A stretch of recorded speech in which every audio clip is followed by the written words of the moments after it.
ডিগ্রিচর জামিয়া মফিজিয়া মাদ্রাসার সার্বিক উন্নয়ন বিষয়ে ডিগ্রিচর মাদ্রাসা মাঠে আজ বেলা ২ ঘটিকার সময় আলোচনা ও মত বিনিময় সভা অনুষ্ঠিত হয়।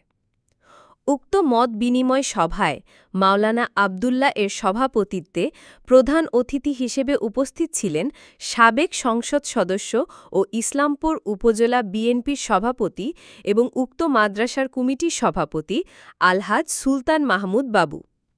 বিশেষ অতিথি হিসেবে উপস্থিত ছিলেন ইসলামপুর উপজেলা বিএনপির উপদেষ্টা মণ্ডলীর সদস্য আব্দুল ওয়াহাব মাস্টার, ইসলামপুর উপজেলা বিএনপির সহ-সভাপতি শৌজাউদ্দিন সাদা, উক্ত মাদ্রাসার সিনিয়র সহ-সভাপতি ও সাবেক ইউনিয়ন পরিষদ চেয়ারম্যান শহীদুর রহমান শহীদ, কাজী উক্ত মাদ্রাসার ম্যানেজিং কমিটির কোষাধ্যক্ষ বাবুল সরকার, চরপুটিমারী ইউনিয়ন যুবদলের সভাপতি শহীদুল্লাহ বেপারী, চরপুটিমারী ইউনিয়ন বিএনপি সাধারণ সম্পাদক রমজান আলী মেম্বার,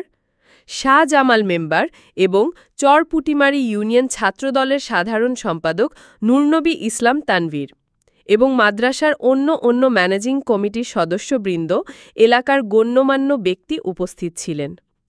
উক্ত মত বিনিময় সভা পরিচালনা করেন উপজেলা যুবদলের যুগ্ম আহ্বায়ক এবং উক্ত মাদ্রাসার সাধারণ সম্পাদক হামিদুর রহমান মলিন।